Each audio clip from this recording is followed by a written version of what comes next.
My father was, he's on the left here, my father was officer of the General Staff of the Soviet Army. He was inspector of land forces, Soviet troops stationed in countries like Mongolia, Cuba, East European countries. This is the picture taken at the entrance of my Institute of Oriental Languages. It's a part of Moscow State University. As every Soviet student, I was, quote-unquote, volunteering for harvesting grain in Kazakhstan. By the end of my training in school, I was recruited by the KGB. This picture was taken on that day, and you can see again how happy it feels to be recruited by the KGB. Pay special attention to number of bottles on the table. One of my functions was to keep foreign guests permanently intoxicated the moment they land at Moscow airport. In 1967, the KGB attached me to this magazine, Look magazine. A group of 12 people arrived to USSR from United States to cover the 50th anniversary of October Socialist Revolution in my country. From the first page to the last page, it was a package of lies.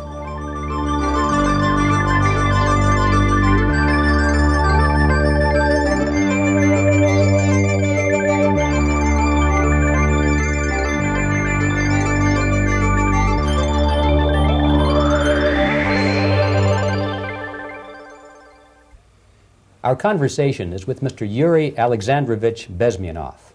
Mr. Bezmenov was born in 1939 in a suburb of Moscow. He was the son of a high-ranking Soviet Army officer. He was educated in the elite schools inside the Soviet Union and became an expert in Indian culture and Indian languages. He had an outstanding career with Novosti, which was the, and still is, I should say, the press arm or the press agency of the Soviet Union. It turns out that this is also a front for the KGB. One of his interesting assignments was to brainwash foreign diplomats when they visited Moscow. And he'll tell us a little bit about how they did this and how they planted information which eventually wound up in the press of the free world. He escaped to the West in 1970 after becoming totally disgusted with the Soviet system, and he did this at great risk to his life. He certainly is one of the world's outstanding experts on the subject of Soviet propaganda and disinformation and active measures. Mr. Bezmenov, I'd like to begin by having you tell us a little bit about some of your childhood memories. Well, the most vivid memory of my childhood was Second World War, or to be more precise, the end of the Second World War, when all of a sudden United States, from a friendly nation, which helped us to defeat Nazism, turned overnight into a deadly enemy. And it was very shocking because all newspapers were trying to present an image of belligerent, aggressive American imperialism. Most of the things that we were taught is that United States is aggressive power, which is just about to invade our beautiful, free, socialist country, that American CIA is dropping Colorado beetles on our beautiful potato fields to eliminate our crops, and each schoolboy had a picture of Colorado bug on the back page of his notebook, and we were instructed to go into collective fields to search for those little Colorado bugs. Of course, we couldn't find any, neither we could find many potatoes, and that was explained again by the encroachments of the decadent imperialist power. The anti-American paranoia, hysteria in the Soviet propaganda was to such of such a higher degree that many less skeptical people or less stubborn would really believe that the United States is just about to invade our beautiful motherland, and some secretly hope that it will come true. That's interesting. Yes. Well, getting back to life inside the Soviet Union or inside communist countries in general, in this country, at the university level primarily, we read and hear that the Soviet system is different from ours, but not that different, and that there is a convergence developing between all of the systems of the world, and that really it doesn't make an awful lot of difference what system you live under because you have corruption and dishonesty and tyranny and all that sort of thing. From your personal experience, what is the difference between life under communism and life in the United States? Well, life is obviously very much different for simple reason that the Soviet Union is a state capitalist economically. It's a state capitalism where an individual has absolutely no rights, no value, his life is nothing, it's just like an insect. He is disposable, whereby in the United States even the worst criminal is treated as a human being, he has a fair trial, and some of them capitalize on their crimes. They publish their memoirs in their prisons and get handsomely paid by your crazy publishers. The differences, of course, in the daily life are very various, depending on whom we are talking about. In my own private life, I never suffered from communism simply because I was brought up in a family of high-ranking military officer. Most of the doors were open for me. Most of my expenses were paid by the government, and I never had any troubles with the authorities or with the police.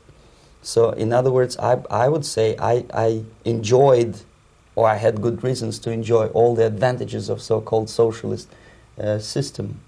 Mm-hmm.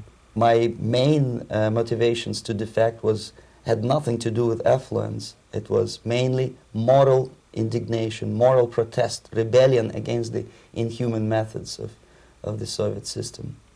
Well, specifically, what did you object to? I objected, first of all, against oppression of my own dissidents and intellectuals. And that was the most disgusting thing that I witnessed as a young man, young student, who was brought up at a very troublesome period in our history, from Stalin to Khrushchev, from total tyranny and oppression to some kind of liberalization. Second, when I started working for the Soviet embassy in India, to my horror, I discovered that we are millions times more oppressive than any colonial or imperialist power in the history of mankind. That my country brings to India not freedom, progress, and friendship between the nations, but racism, exploitation, and slavery, and of course economical inefficiency to this country. Since I fell in love with India, I developed something which by KGB standards is extremely dangerous thing. It's called split loyalty, when an agent likes a country of assignment more than his own country. I literally fell in love with this beautiful country, a country of great contrasts, but also great humility, great tolerance, and philosophical and intellectual freedoms. My ancestors used to live in caves and eat raw meat when India was a highly civilized nation 6,000 years ago. So obviously the choice was not to the advantage of my own nation. I decided to defect and to entirely dissociate myself from that brutal regime. Mr. Bezmenov, we've read a lot about the concentration camps and the slave labor camps under the Stalin regime. Now the general impression in America is that those things are part of the past. Are they still going on today, or what is the status? Yes. There is no qualitative change in the Soviet concentration camp system. There are changes in numbers of prisoners. Again, this is unreliable Soviet statistics. We don't know how many political prisoners are there in the Soviet concentration camps.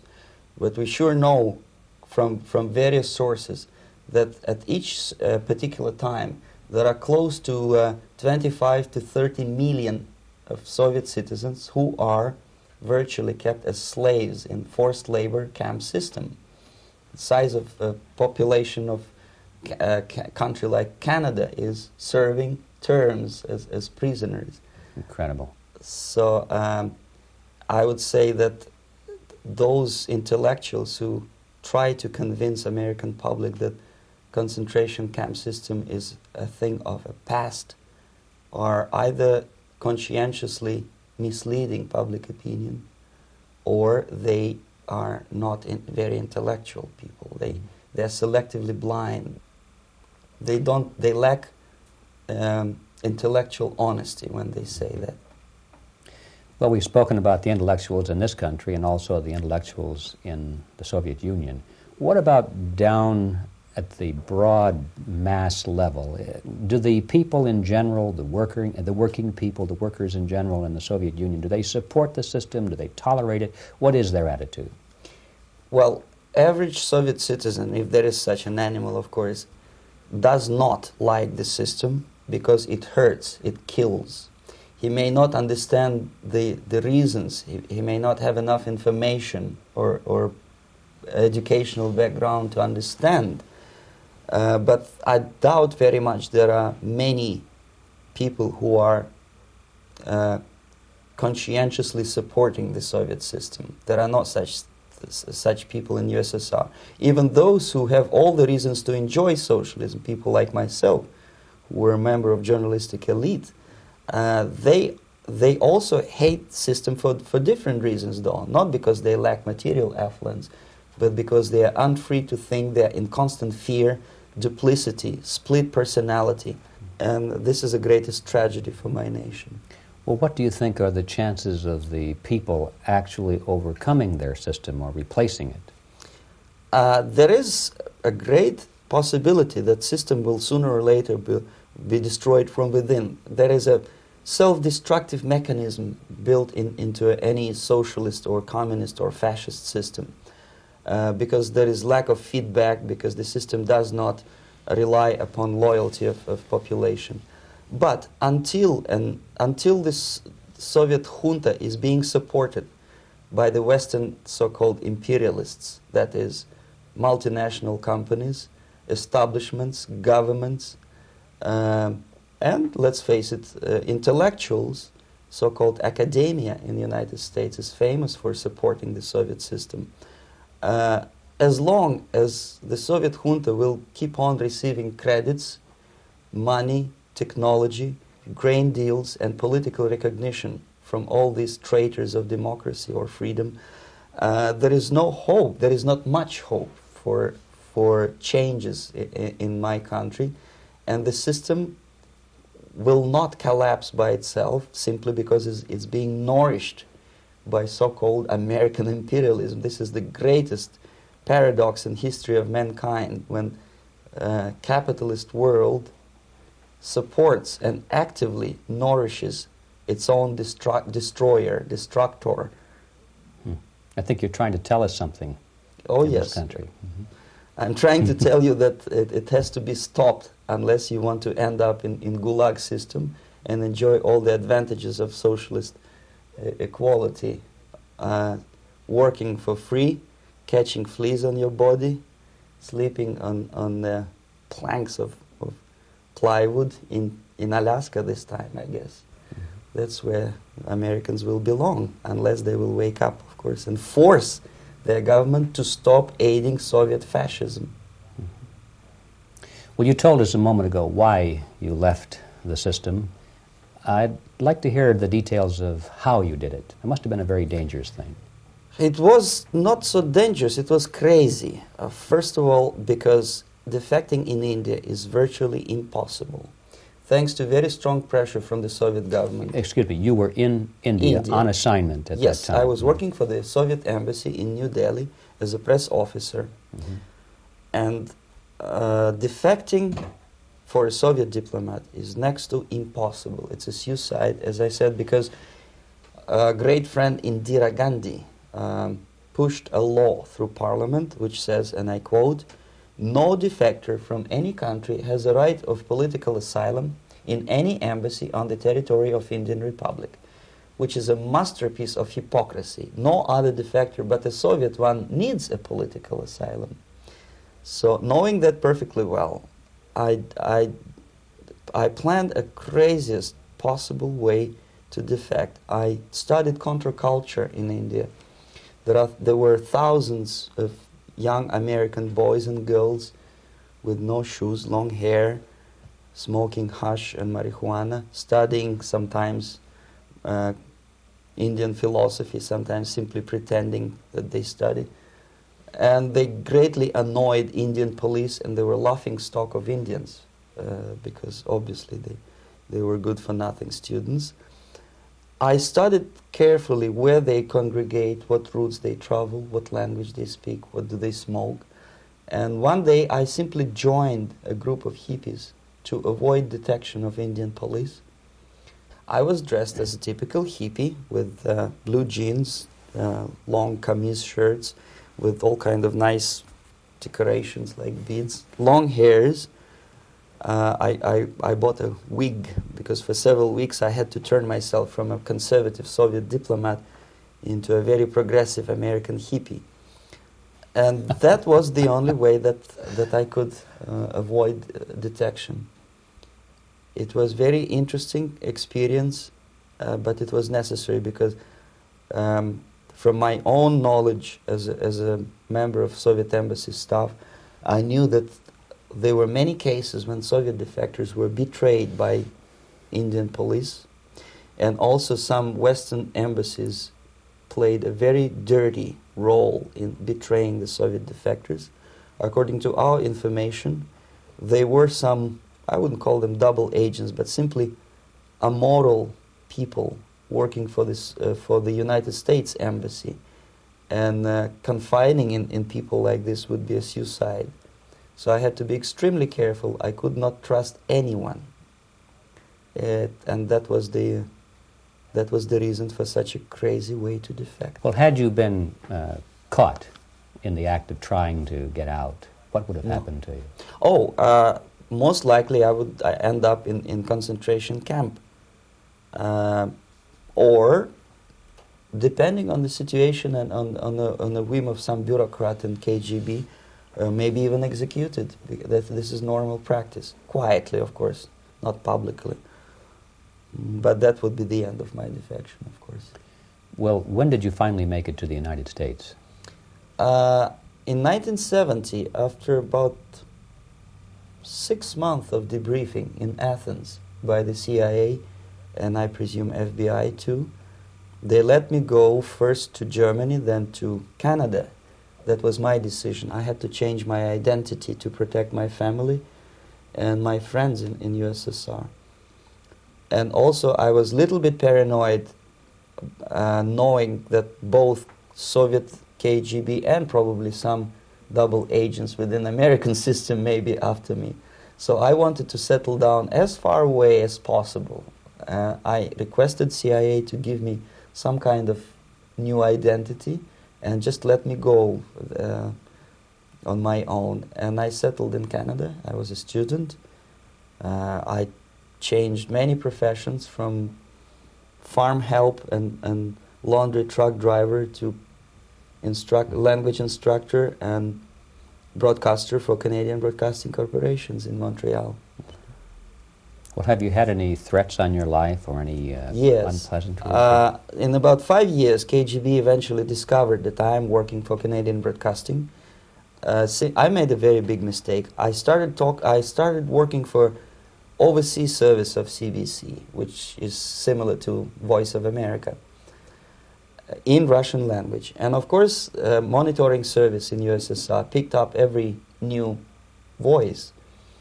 Every new announcer they would make it a point to discover who he is. And in 5 years, sure enough, slowly but surely, they discovered that I am not Thomas Schumann, that I am Yuri Alexandrovich Bezmenov, and that I am working for Canadian Broadcasting, and undermining beautiful détente between Canada and USSR. And the Soviet ambassador Alexander Yakovlev made it his personal effort to discredit me. He complained to Pierre Trudeau, who is known to be a little bit soft on socialism. And the management of CBC behaved in a very strange, cowardly way, unbecoming to representatives of an independent country like Canada. They listened to every suggestion that Soviet ambassador gave, and they started shameful investigation, analyzing content of my broadcasts to USSR. And sure enough, they discovered that some of my statements were probably would be offending to the Soviet Politburo. So I had to leave my job. And of course, subtle intimidations. They would say something like, please cross the street carefully because, you know, traffic is very heavy in Quebec. And fortunately, I know about the psychology and the logic of activity of the KGB, and I never allowed myself to be intimidated. This is the worst thing. This is what they expect a person, a defector, to be intimidated. Once they spot that you are scared, they keep on developing that line, And then eventually you either have to give up entirely and work for them, or they neutralize you. They would definitely stop all kind of political activity, which they failed to do in my case, because I was stubbornly working for the Canadian Broadcasting. And in response to their intimidations, I said that, look, this is a free country, and I am as free as you are. And I also can drive very fast. And gun control is not yet established in Canada, so I had a couple of good shotguns in my basement. So welcome to visit me someday with your Kalashnikov's machine guns. So obviously it didn't work. Intimidation didn't work. So they tried different approach, as I described. They approach on the highest level, on the level of Canadian bureaucracy. And on that level they were successful. On that level they were successful. On individual level they failed flat. Mr. Bezmenov has brought a series of slides with him that he has taken from the Soviet Union, and I think this is a good time to take a look at the slides. Yes. Now, the viewers will be able to see these slides as we talk about them. Yes, this is a collection of slides which are, some of them are snapshots from my family album, some of them are documents which I smuggled from the Soviet embassy, and some are reproductions from local mass media. I usually show them to establish my credibility as a defector. This is a picture of my native town, Mytishi, about 20 miles north from Moscow. Characteristically, there is a statue of Comrade Lenin in the central square. This is myself at the age of 7, again, characteristically, under the statue of Comrade Stalin, extending his friendly hand to peoples of the world. At that age, of course, I was still idealistically minded young communist, and I still believe that sooner or later things will go for better. But I realized that the system stinks, that something is fishy, and that ideology is fake, and the propaganda about advanced Soviet agriculture simply didn't meet the criteria of reality. If they talk about abundance of food and there is none in the stores, there must be something wrong. My father was, he is on the left here, my father was officer of the General Staff of the Soviet Army. He was inspector of land forces, Soviet troops stationed in countries like Mongolia, Cuba, East European countries. Were he alive today, most likely he would be inspecting Soviet troops in Nicaragua, Angola, and many other parts of the world. Fortunately, he died, and he didn't see the disgrace, because deep inside he was a Russian patriot. He didn't like the idea of expanding Soviet military might, especially in the areas where we were not welcomed at all. Unlike many other military officers, he was reporting directly to the Minister of Defense, bypassing KGB and diplomatic service. In other words, he was a trusted military professional. And my impression that this type of people are much less hawkish and adventuristic than party bureaucrats in Kremlin. When American mass media describes Soviet military as potentially dangerous counterpart for Pentagon, I simply laugh, because I know better. I know that the most dangerous part of the Soviet power structures are not military at all. Most likely, if they come to power in my country, they'll be more sensible negotiators for nuclear disarmament and withdrawal of the Soviet troops from many parts of the world. But if someone from the party structure or the KGB structure were to give the orders for a military intervention, they have to obey, they would follow. Because they are professional military. But they, you see, the triangle of power and hate in USSR is the party at the top, the party elite, the oligarchy of the party, then the military, and the KGB at the bottom.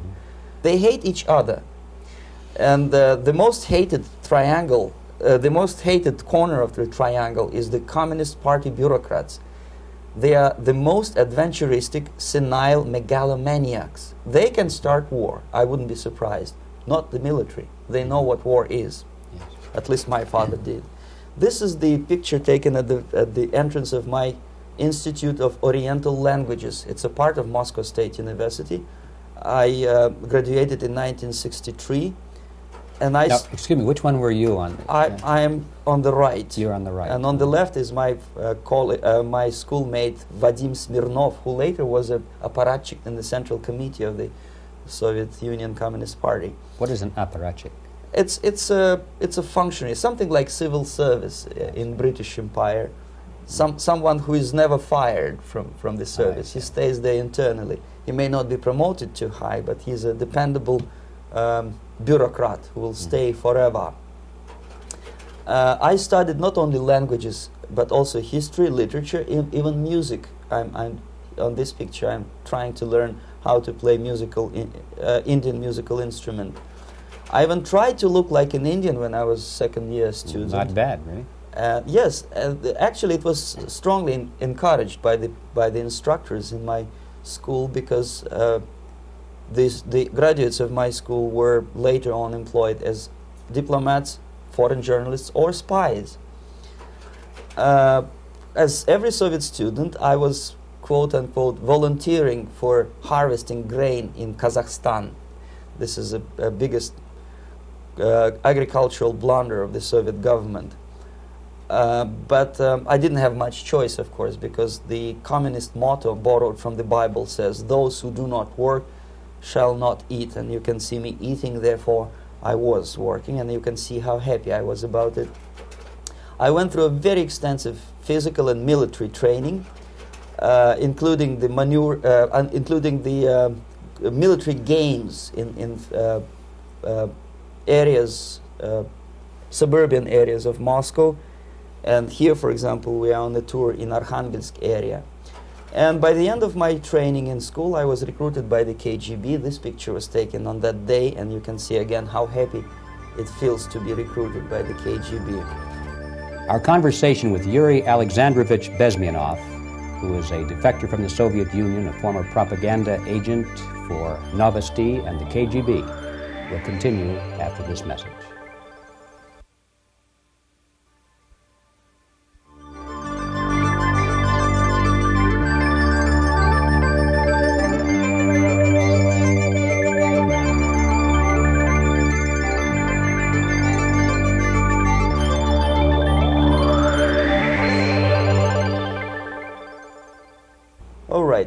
As every student in USSR, I went through very extensive physical and military training and civil defense training too. Unlike in the United States, where civil defense is virtually non-existent, zero. In USSR, every student, whatever his major subject, has to go through very extensive 4-year military and civil defense training.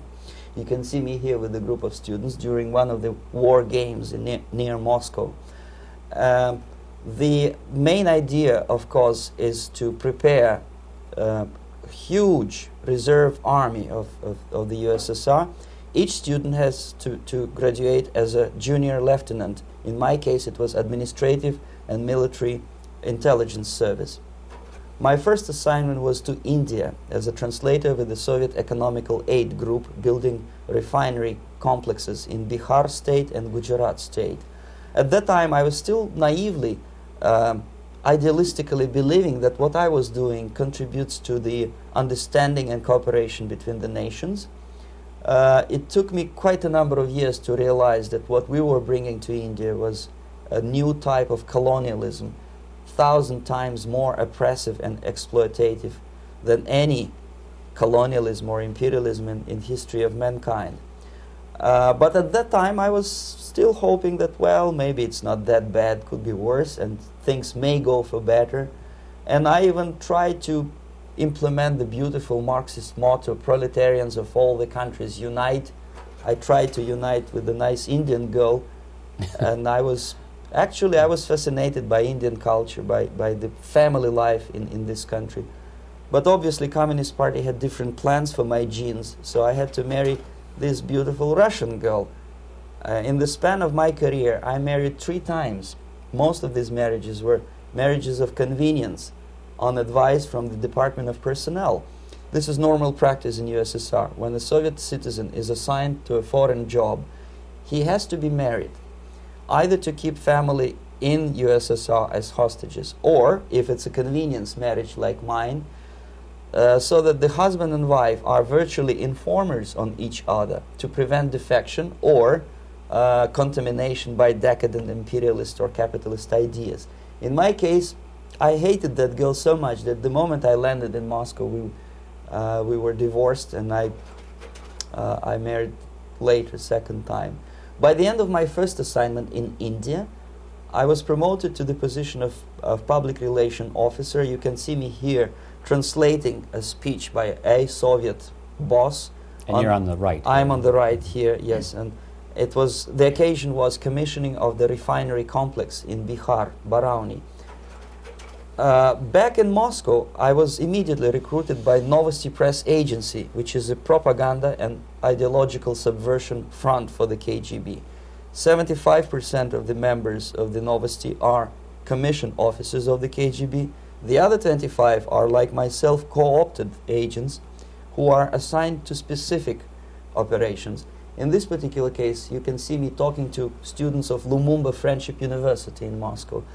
This is a huge school under the direct control of the KGB and Central Committee, where future leaders of the so-called national liberation movements are being educated and selected carefully. And some of them have absolutely, this, for example, is a group of students from Lumumba. They don't look like students at all. They look more like military, and that's exactly what they were. They were dispatched back to their countries to be leaders of the so-called national liberation movements, or to be translated into normal human language, leaders of international terrorist groups. Another area of activity when I was working for the Novosti was to accompany groups of so-called progressive intellectuals, writers, journalists, publishers, teachers, professors of colleges. You can see me here in Kremlin. I'm second on the left, with a group of Pakistani and Indian intellectuals. Most of them pretended they don't understand that we are actually working on behalf of the Soviet government and the KGB. They pretended that they are actually being guests, VIP intellectuals, that they are treated according to their merits and their intellectual abilities. For us, they were just a bunch of political prostitutes to be taken advantage for various propaganda operations. Therefore, you can see perfectly well the senior colleague of mine on the left doesn't really have that much respect on his face, and myself with a very skeptical smile, typical KGB sarcastic smile, anticipating another victim of ideological brainwashing. This is how a typical conference in Novosti headquarters in Moscow looked like. Sitting in the middle is Boris Burkov, the then director of Novosti Press Agency, high-ranking party bureaucrat in the Department of Propaganda. I am standing next to a famous Indian poet, Sumitranandan Pant. He was famous because he was an author. He was the author of a famous poem titled Rhapsody to Lenin. That's why he was invited to USSR, and everything was paid by the Soviet government. Pay special attention to number of bottles on the table. This is one of the ways to kill the awareness or curiosity of foreign journalists. One of my functions was to keep foreign guests permanently intoxicated the moment they land at Moscow airport. I had to take them to the VIP lounge and toast to friendship and understanding between the nations of the world. Glass of vodka, then a second glass of vodka. And in no time, my guests would be feeling very happy. They would see everything in kind of pink, nice color. And that's the way I had to keep them permanently for the next 15 or 20 days. At certain point in time, I had to withdraw alcohol from them so that some of them, who are the most recruitable, would feel a little bit shaky, guilty, trying to remember what they were talking last night. That's the time to approach them with all kind of nonsense, such as joint communique or statement for Soviet propaganda. That's the time they are the most flexible. And of course, what they didn't understand, they didn't realize or pretended not to realize, that myself, who was drinking together with them, was not drinking at all. I had ways to get rid of alcohol through various techniques, including special pills which were given to me by my colleagues. But they were taking it seriously. In other words, they would consume quite large volumes of alcohol and feel quite uneasy next morning. In 1967, the KGB attached me to this magazine, Look magazine. A group of 12 people arrived to USSR from United States to cover the 50th anniversary of October Socialist Revolution in my country. From the first page to the last page, it was a package of lies, propaganda cliché, which were presented to American readers as opinions and deductions of American journalists. Nothing could be far from truth. These were not opinions. They were not opinions at all. They were the clichés which the Soviet propaganda wants American public to think that they think. If it does make any sense at all. It sure does, because from the viewpoint of the Soviet propaganda, although there are some subtle criticism of the Soviet system, the basic message is that Russia today is a nice, functioning, efficient system supported by majority of population. That's the biggest lie. And of course, American intellectuals and journalists from Look magazine elaborated on that untruth in various different ways. They intellectualized that lie. They found all kinds of justifications for telling lies to American public. Excuse me, it was partly your job to make sure that they got these ideas, yes, and accepted them as their own ideas. Right. Actually, even before they arrived to USSR, and they paid astronomical sum of money for that visit, they were submitted, this Novosti Press Agency developed so-called backgrounders, 20-25 pages of information and opinions which were presented to the journalists even before they bought their tickets to Moscow. They had to analyze the situation, and judging on their reaction to that backgrounder, the local Novosti representative or local Soviet diplomat in Washington, D.C. would assess whether they be given visa to USSR or not. So but they were selected ahead of time. Yes, they were pre-selected very carefully, and there is not much chance for honest journalists to arrive to USSR and to stay there for 1 year and to bring this package of lies back home. This, for example, is a centerfold of the Look magazine. They presented this monument erected by Communist Party in Stalingrad as the symbol, personification of Russian military might. And they said in the article, which is published on the site, that Soviets are very proud of the victory in the Second World War. This is another big myth, a lie. No sensible people would be proud to lose 20 millions of their countrymen in a war which was started by Genoese Hitler and Comrade Stalin and paid by American multinationals. Most of the Soviet citizens look at this type of monuments with disgust and sorrow, because every family lost father, brother, sister, or child in the Second World War. Yet American journalists who were trying to appease, to please their hosts, presented this picture on the centerfold as the symbol and personification of Soviet national, they call it Russian national spirit. And it was greatest misconception and a very tragic misunderstanding. Of course, Look magazine was not distributed in USSR. The main audience was in the United States. But I presume that many Americans, millions of Americans who were reading Look magazine at that time, had absolutely wrong idea about the sentiments of my nation, about what the Soviets are proud of and what they hate. This is a group, you see the same lady with the sword in Stalingrad. This is the group of journalists. Myself is in the center with the same devilish smile. And Mr. Philip Harrington is on the extreme left there with his camera. This is the gentleman which was so deaf or so uninterested in what I had to say to him. This is the same picture, a blow-up of the same picture.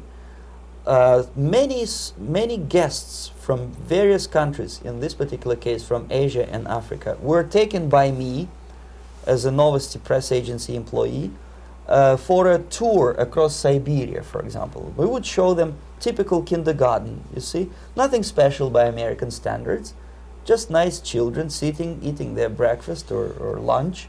What they could not understand, or they pretended not to understand, that this is an exemplary kindergarten. This is not the kindergarten for average person or average family in USSR.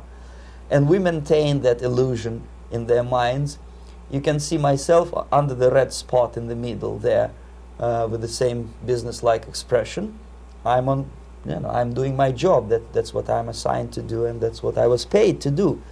But deep inside, I still hope that at least some of these useful idiots would understand that what they are looking at has nothing to do with the level of affluence in my nation. This is a better picture which reflects the true spirit of the Soviet childhood. This picture was printed in a Canadian government publication by mistake. In the middle you can see children playing on a small courtyard, and the caption goes, "This is a typical kindergarten in Siberia." What these idiots didn't understand, that it is not kindergarten at all. It is a prison for children of political prisoners. But there was not a single mentioning that what they were visiting actually was an area of concentration camps. And the job of people like myself to help them to not to notice that they are actually talking to prisoners. Most of the children were dressed, especially on the occasion of the foreigners' visit. Of course, there were no corpses on the ground. There were no machine gun guards. And well, it looks not very pleasant, as you see.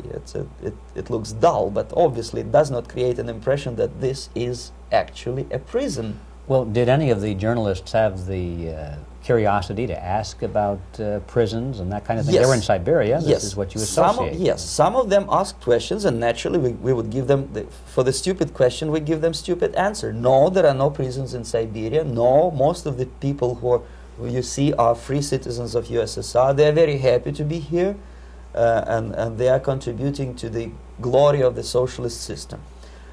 Some of them pretended that they believe what I was telling them, and most of them, we may discuss it later, what are the motivations of these people? Why would they stubbornly bring lies to their own population through their own mass media?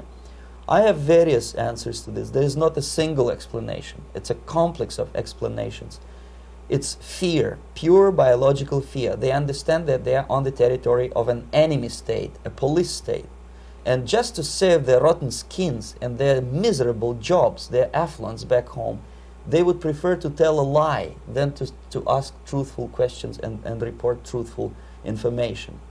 Second, most of these schmucks were afraid to lose their jobs, because obviously if you tell truth about my country, you will not last long as a correspondent of New York Times or Los Angeles Times. They will fire you. What kind of correspondent are you? You obviously cannot find common language with Russians if they kick you out in 24 hours. So just by trying to be conformist to their own editorial bosses, they tried not to offend the sentiments of the Soviet administrators and people like myself. Deep inside, I hope they would insult my or offend my sentiments. Obviously, they preferred not to. Another reason, I refuse to believe it, but obviously there is another reason. Obviously, it's a greed. These people earn a lot of money. When they come back to USA, they claim that they are experts on my country. They write books which sells in million copies, titled like Russians, The Truth About Russia. Most of it is lie about Russia. Yet they claim to be Sovietologists. They play back myth about my country, the propaganda cliches. Yet they stubbornly resist the word of truth. If a person like Solzhenitsyn is either defecting or kicked out of USSR, they try all their best to discredit him and to discourage him. I don't have much chance to appear on national network with a true story about my country. But a useful idiot like Hendrik Smith or Robert Kaiser, they are big heroes. They come back from USSR, they say, oh, we were talking to dissidents in Russia. Big deal. Soviet dissidents are chasing American correspondents in the streets, and they are cowardly escaping from these contacts. For some strange reason, if you want to know more about Spain, you refer to Spanish writers. If you want to learn more about French, you read French writers. Even about Antarctica, I bet you would read Penguins. Only about the Soviet Union, for some strange reason, you read Hendricks and Schmendricks and all kind of Kissingers, because they claim that they know more about my country. They know nothing, or next to nothing, or they pretend that they know more than they actually do. I would say they are dishonest people who lack integrity and common sense and intellectual honesty. They bring back all kind of stories like that. A kindergarten in Siberia. Omitting the most important fact, it's a prison for children of political prisoners. Another greatest example of monumental idiocy of American politicians. Edward Kennedy was in Moscow, and he thought that he is a popular, charismatic American politician who is easygoing, who can smile, dance at the wedding in Russian Palace of Marriages. What he did not understand, or maybe he pretended not to understand, that actually he was being taken for a ride. This is a staged wedding, especially to impress foreign media or useful idiots like Ed Kennedy. Most of the guests there, they had security clearance, and they were instructed what to say to foreigners. This is exactly what I was doing. You can see me in the same damn wedding palace in Moscow where Ed Kennedy was dancing here. You see, smiling. He thinks he's very smart. From the viewpoint of Russian citizens who observe this idiocy, he's narrow-minded, egocentrical idiot who tries to earn his own popularity through participation in propaganda farces like this. Here you can see myself. On the right, again, exemplary Soviet bride. On the left, 3 journalists from various countries, Asia, Africa, and Latin America. Obviously, they enjoying the situation. They will go back home and write the reports. We were present on a regular Soviet wedding. They were not present on a regular Soviet wedding. They were present, they were parts of a farce, of a circus performance. Another thing which I had to sometimes risking my life to explain to foreigners. Time magazine, for example, is very critical of South African racist regime. The whole article was dedicated to the shameful internal passport system where blacks are not allowing to live with whites. For some strange reason, for the last 14 years since my defection, nobody wanted to pay attention to my passport. This is my passport. It also shows my nationality, and it has a police rubber stamp, which is called propiska in Russian language, which assigns me to a certain area of residence. I cannot leave that area, same way as this black man cannot leave the area in South Africa. Yet we call South African government racist regime. Not a single Jane Schmonda or Fonda is brave enough, courageous enough to come to media and say, look, this is what happens in USSR. I send a copy of my passport to many American liberals and civil rights defenders and all the other useful idiots. They never bothered to answer me back. This shows what kind of integrity, what kind of honesty these people are. They're a bunch of hypocrites because they don't want to recognize a good example of racism in my country. This is the first stage of befriending a professor. You can see myself on the left with the same James Bond smile. On the right is my KGB supervisor, Comrade Leonid Mitrokhin, and in the middle a professor of political science in Delhi University. The next stage would be to invite him to a gathering of Indo-Soviet Friendship Society. There he is sitting next to his wife before he is being sent to USSR for a free trip. Everything is paid by the Soviet government. He was made to believe that he is invited to USSR because he is a talented, sober-thinking intellectual. Absolutely false. He is invited because he is a useful idiot, because he would agree and subscribe to most of the Soviet propaganda cliché. And when he is coming back to his own country, he is going for years and years to teach the beauties of Soviet socialism to newer and newer generations of his students, thus promoting the Soviet propaganda line. The KGB was even curious about this gentleman. It may look innocent. Maharishi Mahesh Yogi, a great spiritual leader, or maybe a great charlatan and crook, depending on from which side you are looking at him. Beatles were trained at his ashram in Hardwar in India how to meditate. Mia Farrow and other useful idiots from Hollywood visited his school, and they returned back to United States absolutely zonked out of their minds with marijuana, hashish, and crazy ideas of meditation. To meditate, in other words, to isolate oneself from the current social and political issues of your own country, to get into your own bubble, to forget about troubles of the world. Obviously, KGB was very fascinated with such a beautiful school, such a brainwashing center for stupid Americans. I was dispatched by the KGB to check what kind of VIP Americans attend this school. That's you on the left. Yes, I'm on the left. I was trying to get enrolled in that school. Unfortunately, the Maharishi Mahesh Yogi asked too much. He wanted $500 American for enrollment. But my function was not actually to get enrolled in the school. My function was to discover what kind of people from United States attend this school. And we discovered that, yes, there are some influential members of family, public opinion makers of United States, who come back with the crazy stories about Indian philosophy. Indians themselves look upon them as idiots, useful idiots. To say nothing about KGB, who looked at them as extremely naive, misguided people.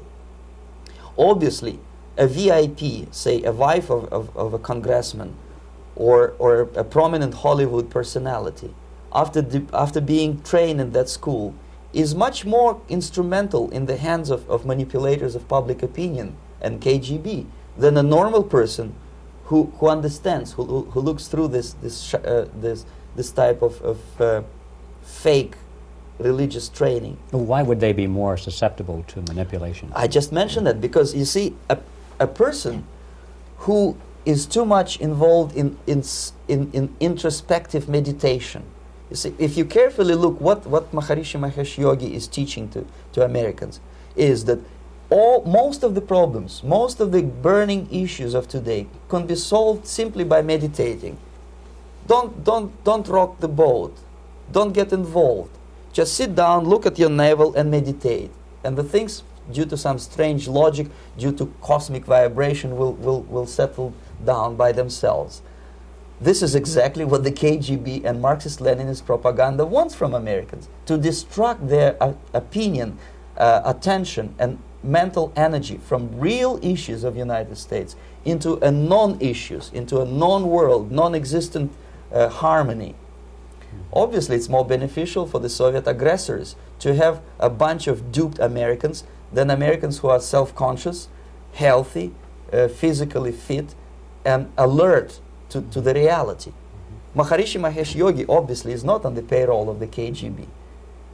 But whether he knows it or not, he contributes greatly to demoralization of American society. And he's not the only one. There are hundreds of those gurus who come to your country to capitalize on naivete and stupidity of Americans. It's a fashion. It's a fashion to meditate. It's a fashion not to be involved. So obviously, you can see that if KGB were that curious, if they paid my trip to Hardwar, if they assigned me to that strange job, obviously they were very much fascinated. They were convinced that that type of brainwashing is very efficient and instrumental in demoralization of the United States. Our conversation with Yuri Alexandrovich Bezmenov, who is a defector from the Soviet Union, a former propaganda agent for Novosti and the KGB, will continue after this message.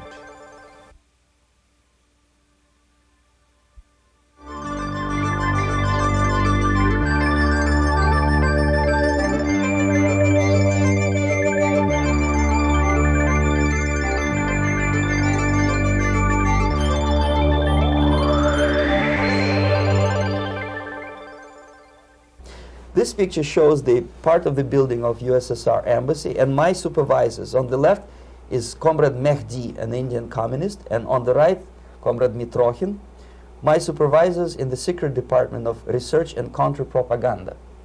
It has nothing to do with either research or counter-propaganda.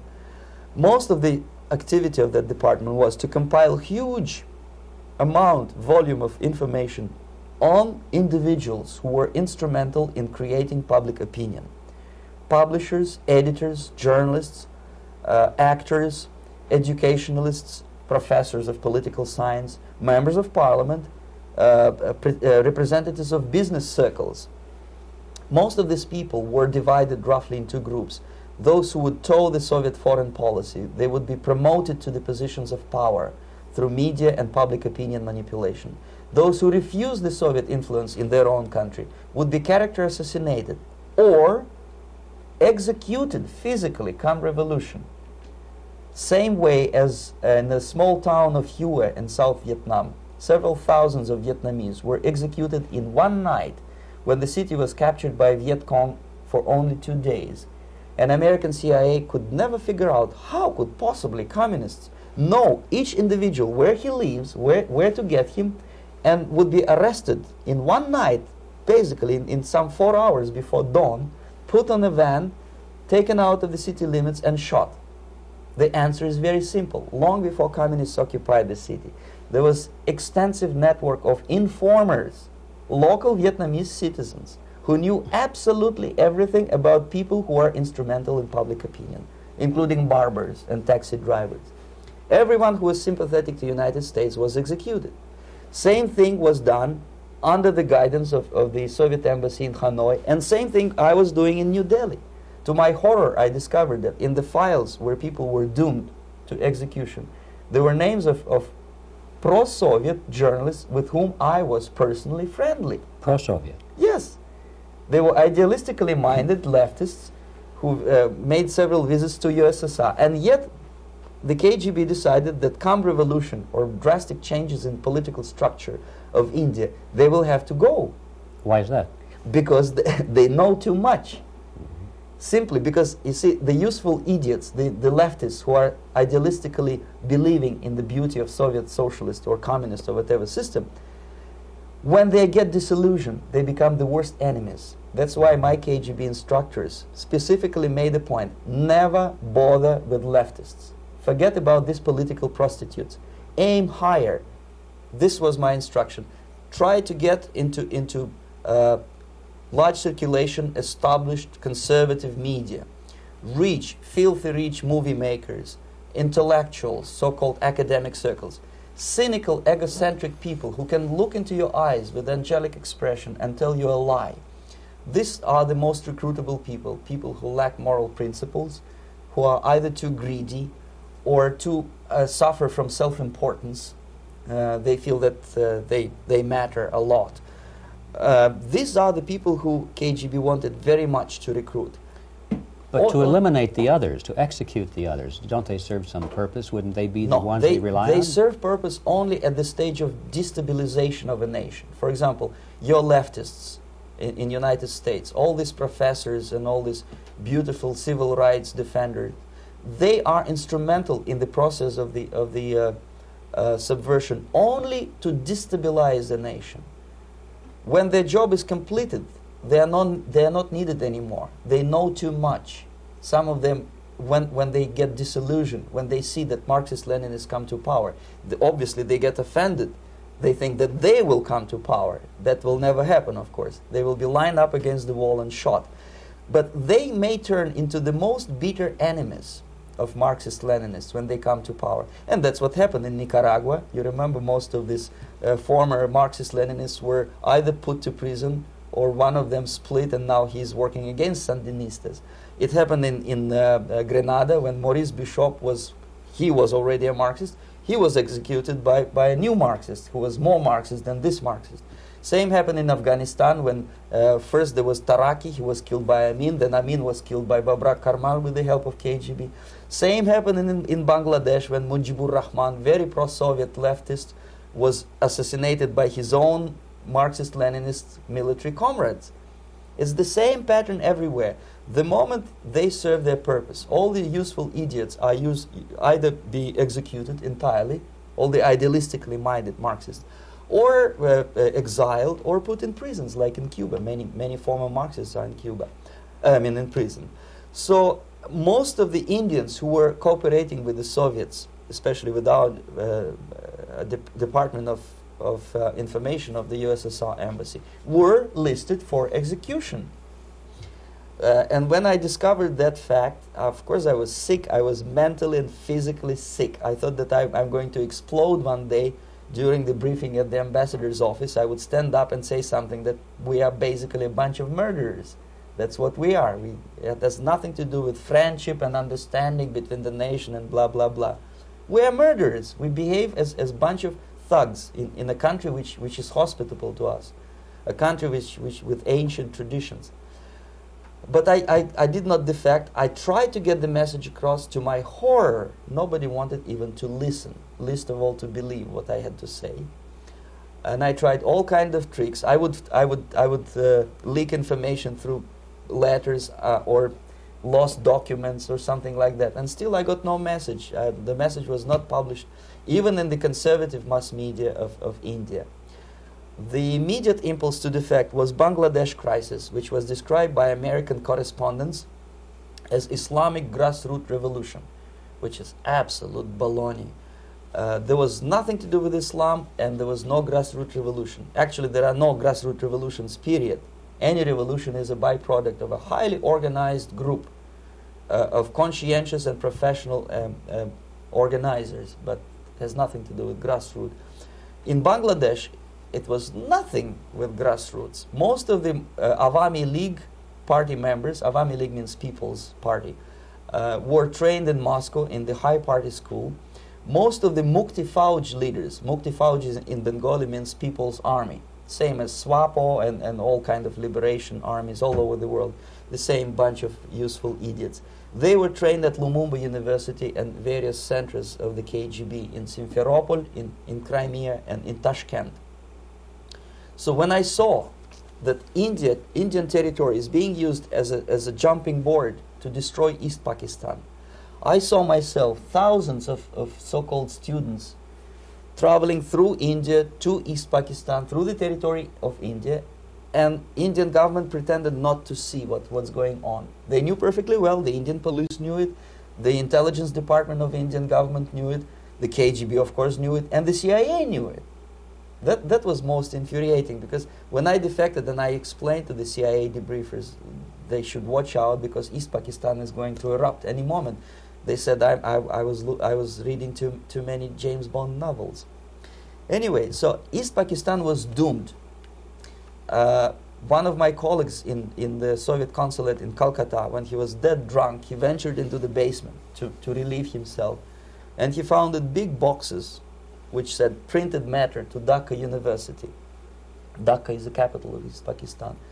And since he was drunk and curious, he opened one of the boxes and he discovered not printed matter. He discovered Kalashnikov guns and ammunition in there. Anyway, it's a long story. When I saw the preparations for the invasion into East Pakistan, obviously I wanted to defect immediately.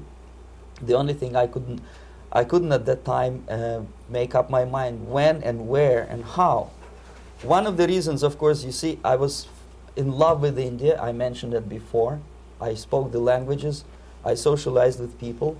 And I understood that I had to act fast unless I want this beautiful country to be permanently and irreparably damaged by our presence. One of the reasons not to defect was, as you can see, I was living in relative affluence. Who the hell in the normal mind would defect and do what? To be abused by your media, to be called McCarthyist and fascist and paranoid, or to drive a taxi in New York City? What for? What the hell for should I defect? To be abused by Americans, to be insulted in exchange for my effort to bring the truthful information about impending danger of subversion. As you can see, I was living in quite a comfortable conditions next to swimming pool, where Indians were not allowed, by the way. I was highly paid expert in propaganda. I had my family. I was respected by my nation. My career was cloudless. The third reason, how to defect with the family. To defect with the baby and the wife would be virtual suicide, because according to law, that hypocritical law which I quoted before, the Indian police will have to hand me over back to the KGB, and that will be the end of my defection and probably my life. Again, I cannot smuggle my wife because she was not quite sure what I was doing.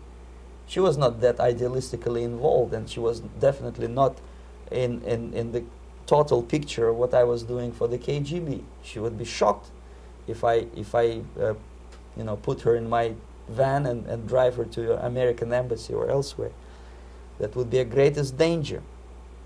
So again, I had to defect in such a way that my defection would look as simple disappearance. And there were many cases like that when the Soviet agents simply disappeared, either killed in action or, thanks to their curiosity and their close contacts with radicals, some of them were killed by the Marxists, by the way.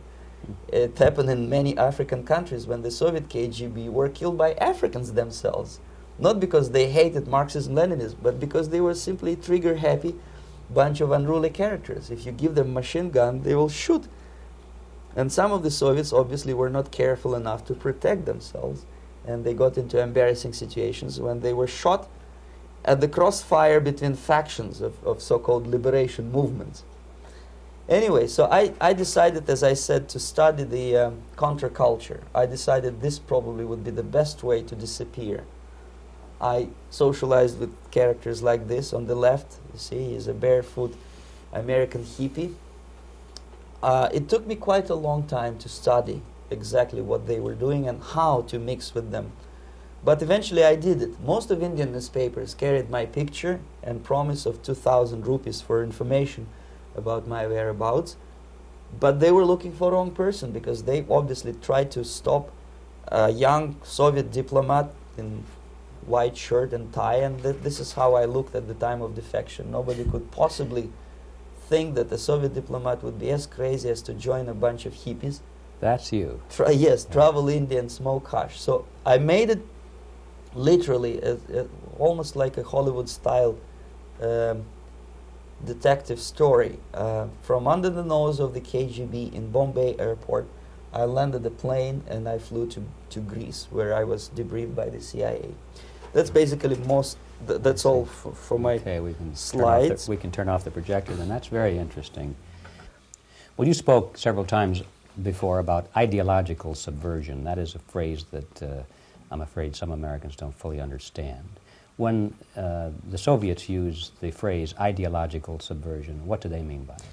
Ideological subversion is the process which is legitimate, overt, and open. You can see it with your own eyes. All you have to do, all American mass media has to do, is to unplug their bananas from their ears, open up their eyes, and they can see it. There is no mystery. There is nothing to do with espionage. I know that espionage intelligence gathering looks more romantic. It sells more deodorants through the advertising, probably. That's why your Hollywood producers are so crazy about James Bond type of thrillers. But in reality, the main emphasis of the KGB is not in the area of intelligence at all.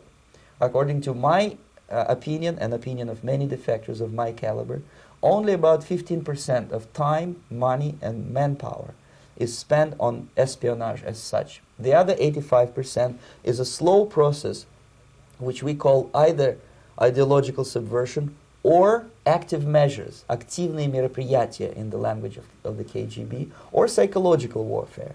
What it basically means is to change the perception of reality of every American to such an extent that despite of the abundance of information, no one is able to come to sensible conclusions in the interests of defending themselves, their families, their community, and their country.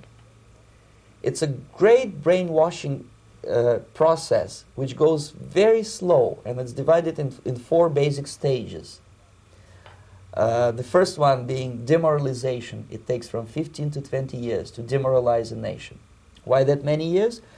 Because this is the minimum number of years which requires to educate one generation of students in the country of your enemy, exposed to the ideology of the enemy. In other words, Marxism-Leninism ideology is being pumped into the soft heads of at least 3 generations of American students without being challenged or counterbalanced by the basic values of Americanism, American patriotism. The result you can see.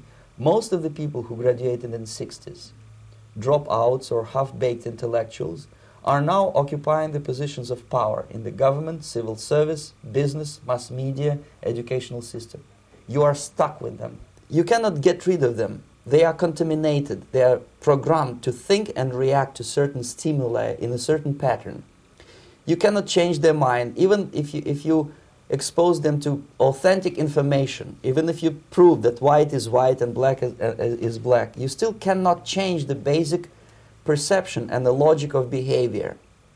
In other words, these people, the process of demoralization is complete and irreversible. To get rid society of these people, you need another 20 or 15 years to educate a new generation of patriotically minded and common sense people who would be acting in favor and in the interests of United States society. And yet these people who've been programmed and, as you say, in place and Yes. who are favorable to an opening with the Soviet concept, these are the very people who would be marked for extermination in this country? Most of them, yes. Simply because the psychological shock when they will see in future what the beautiful society of equality and social justice means in practice, obviously they will revolt. They will be very unhappy, frustrated people. And the Marxist-Leninist regime does not tolerate these people. Obviously they will join the links of dissenters, dissidents. Unlike in present United States, there will be no place for dissent in future Marxist-Leninist America. Here you can get popular like Daniel Ellsberg and filthy rich like Jane Fonda for being dissident, for criticizing your Pentagon. In future, these people will be simply squashed like cockroaches. Nobody is going to pay them nothing for their beautiful, noble ideas of equality. This they don't understand, and it will be greatest shock for them, of course. The demoralization process in the United States is basically completed already. For the last 25 years. Actually, it's overfulfilled because demoralization now reaches such areas where previously not even Comrade Andropov and all his experts would even dream of such a tremendous success. Most of it is done by Americans to Americans, thanks to lack of moral standards. As I mentioned before, exposure to true information does not matter anymore. A person who was demoralized is unable to assess true information. The facts tell nothing to him. Even if I shower him with information, with authentic proof, with documents, with pictures, even if I take him by force to the Soviet Union and show him concentration camp, he will refuse to believe it until he is going to receive a kick in his fat bottom. When a military boot crashes his balls, then he will understand, but not before that. That's the tragic of the situation of demoralization. So basically America is stuck with demoralization, and unless, even if you start right now, here, this minute, you start educating new generation of Americans, it will still take you 15 to 20 years to turn the tide of ideological perception of reality back to normalcy and patriotism. The next stage is destabilization. This time, subverter does not care about your ideas and the patterns of your consumption. Whether you eat junk food and get fat and flabby, it doesn't matter anymore. This time, and it takes only from 2 to 5 years to destabilize a nation, what matters is essentials: economy, foreign relations, defense systems. And you can see it quite clearly that in some areas, in such sensitive areas as defense and economy, the influence of Marxist-Leninist ideas in the United States is absolutely fantastic. I could never believe it 14 years ago when I landed in this part of the world that the process will go that fast. The next stage, of course, is crisis. It may take only up to 6 weeks to bring a country to the verge of crisis. You can see it in Central America now. And after crisis, with a violent change of power, structure, and economy, you have so-called the period of normalization. It may last indefinitely. Normalization is a cynical expression borrowed from Soviet propaganda. When the Soviet tanks moved into Czechoslovakia in '68, Comrade Brezhnev said, "Now the situation in brotherly Czechoslovakia is normalized." This is what will happen in the United States if you allow all these schmucks to bring the country to crisis, to promise people all kind of goodies and the paradise on earth, to destabilize your economy, to eliminate the principle of free market competition, and to put a big brother government in Washington, D.C., with benevolent dictators like Walter Mondale, who will promise lots of things, never mind whether the promises are fulfillable or not. He will go to Moscow to kiss the bottoms of new generation of Soviet assassins, never mind. He will create false illusions that the situation is under control. Situation is not under control. Situation is disgustingly out of control.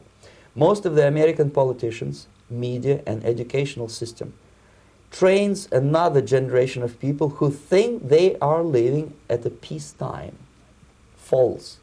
United States is in the state of war, undeclared total war against the basic principles and the foundations of this system. And the initiator of this war is not Comrade Andropov, of course. It's the system. However ridiculous it may sound, the world communist system or the world communist conspiracy, whether I scare some people or not, I don't give a hoot. If you are not scared by now, nothing can scare you. But you don't have to be paranoid about it. What actually happens now, that unlike myself, you have literally several years to live on unless the United States wake up. The time bomb is ticking. With every second, the disaster is coming closer and closer. Unlike myself, you will have nowhere to defect to, unless you want to live in Antarctica with penguins. This is it. This is the last country of freedom and possibility. Okay, so what do we do? What is your recommendation to the American people? Well, the immediate thing that comes to my mind is, of course, there must be a very strong national effort to educate people in the spirit of real patriotism, number one. Number two, to explain them the real danger of socialist, communist, whatever, welfare state, big brother government. If people will fail to grasp the impending danger of that development, nothing ever can help United States. You may kiss goodbye to your freedom, including freedoms to homosexuals, to prison inmate. All this freedom will vanish, evaporate in 5 seconds, including your precious lives. The second thing, the moment at least part of United States population is convinced that the danger is real, they have to force their government. And I'm not talking about sending letters, signing petitions, and all this beautiful, noble activity. I'm talking about forcing United States government to stop aiding communism. Because there is no other problem more burning and urgent than to stop the Soviet military-industrial complex from destroying whatever is left of the free world. And it is very easy to do. No credits, no technology, no money, no political or diplomatic recognition, and of course no such idiocy as grain deals to USSR. The Soviet people, 270 millions of Soviets, will be eternally thankful to you if you stop aiding a bunch of murderers who sit now in Kremlin and whom President Reagan respectfully calls government. They do not govern anything, least of all such complexity as the Soviet economy. So basic, two very simple, maybe two simplistic answers or solutions, but nevertheless they are the only solutions. Educate yourself, understand what's going on around you. You are not living at the time of peace. You are in a state of war, and you have precious little time to save yourself. You don't have much time, especially if you are talking about young generation. There's not much time left for convulsions and sexual masturbation to the beautiful disco music. Very soon it will go, just overnight. If we are talking about capitalists or wealthy businessmen, I think they are selling the rope on which they will hang very soon. If they don't stop, if they cannot curb their unsettled desire for profit, and if they keep on trading with the monster of the Soviet communism, they are going to hang very soon. And they will pray to be killed, but unfortunately they will be sent to Alaska probably to manage industry of slaves. It's simplistic. I know it sounds unpleasant. I know Americans don't like to listen to things which are unpleasant. But I have defected not to tell you the stories about such idiocy as microfilm, James Bond type espionage. This is garbage. You don't need any espionage anymore. I have come to talk about survival. It's a question of survival of this system. You may ask me, what is it in for me? Survival, obviously, because unlike, as I said, I am now in your boat. If we sing together, we'll sing beautifully together. There is no other place on this planet to defect to.